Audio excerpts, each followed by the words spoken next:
Hi friends, I am Munir Manarkat. Welcome to my YouTube channel Class on Touch Learn English from Nature vlog series. Today I am standing in Elambulasheri.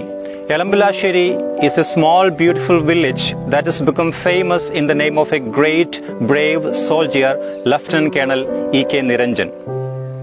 This is the Smriti Mandapam of Lieutenant Colonel E.K. Niranjan. Let's enter into it and pay homage to the brave soldier of our nation.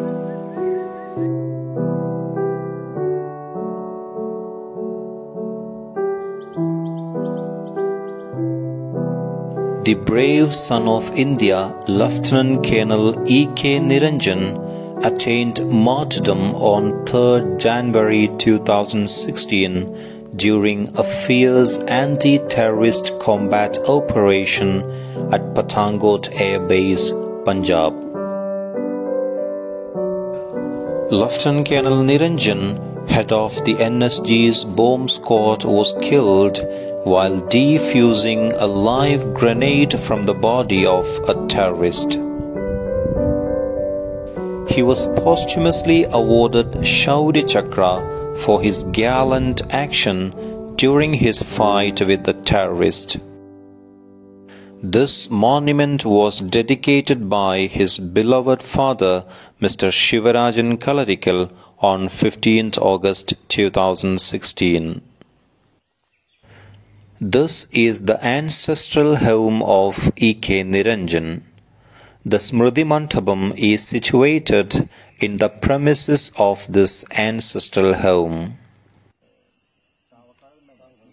My friend Mr. Vijay has reached here to meet me. He is a native of this place.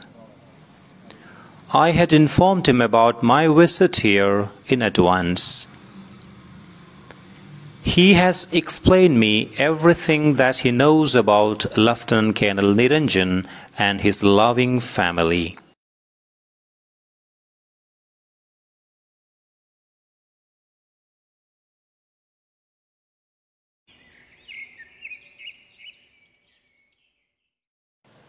Friends, ഇന്ന് നമ്മൾ പഠിക്കുന്നത് just completed ആയൊരു കാര്യം എങ്ങനെ ഇംഗ്ലീഷിൽ പറയാം എന്നുള്ളതാണ്. അതായത് അല്പം മുമ്പ് സംഭവിച്ച അല്ലെങ്കിൽ അല്പം മുമ്പ് കഴിഞ്ഞ അല്ലെങ്കിൽ അല്പം മുമ്പ് ചെയ്ത ഒരു കാര്യം എങ്ങനെ ഇംഗ്ലീഷിൽ പറയാം എന്നുള്ളതാണ് ഇന്ന് നമ്മൾ പഠിക്കുന്നത്. അതിനായി ഇന്നത്തെ വീഡിയോയുടെ നറേഷനിൽ ഞാൻ ഉപയോഗിച്ച 2 സെൻറ്റൻസുകൾ നമുക്കൊന്ന് നോക്കാം. Sentence 1. My friend Mr. Vijay has reached here to meet me. എൻ്റെ സുഹൃത്ത് വിജയ് എന്നെ കാണുന്നതിനായി ഇവിടെ എത്തിയിട്ടുണ്ട്. Sentence 2. He has explained me everything that he knows about Lieutenant Colonel Niranjan and his family. Lieutenant Colonel നിരഞ്ജൻ്റെ കുടുംബത്തെക്കുറിച്ച് അദ്ദേഹത്തിന് അറിയുന്നതെല്ലാം അദ്ദേഹം എനിക്ക് വിവരിച്ചു തന്നിട്ടുണ്ട്. ഈ 2 സെൻറ്റൻസുകളിലും ഉപയോഗിച്ചിരിക്കുന്ന വേർബുകളുടെ അർത്ഥമൊന്ന് നോക്കൂ. ഹാസ് റീച്ച്ഡ് എത്തിയിട്ടുണ്ട്, ഹാസ് എക്സ്പ്ലെയിൻഡ് വിവരിച്ചു തന്നിട്ടുണ്ട്. ഇതിൽ വിജയ് എത്തിയിട്ട് അല്പസമയമേ ആയിട്ടുള്ളൂ, ഒരുപാട് സമയം ആയിട്ടില്ല. അതുപോലെ നിരഞ്ജൻ്റെ കുടുംബത്തെക്കുറിച്ച് എനിക്ക് വിവരിച്ചു തന്നിട്ടും അധിക സമയമായിട്ടില്ല, അല്പം മുമ്പാണ് അതും കഴിഞ്ഞത്. അപ്പോൾ ഇങ്ങനെ അല്പം മുമ്പ് സംഭവിച്ചൊരു കാര്യം ഇംഗ്ലീഷിൽ പറയണമെങ്കിൽ നമ്മൾ എന്ത് സ്ട്രക്ചറാണ് ഒരു സെൻറ്റൻസിൽ ഉപയോഗിക്കേണ്ടത്? അതിനുള്ള structure subject plus has or have plus V3 അഥവാ വേർബ് 3 ആണ് ഉപയോഗിക്കേണ്ടത്. ഇവിടെ ഒന്നാമത്തെ സെൻറ്റൻസിൽ ഏതാണ് subject? My friend mister Vijay എന്നുള്ളതാണ് സബ്ജക്റ്റ്.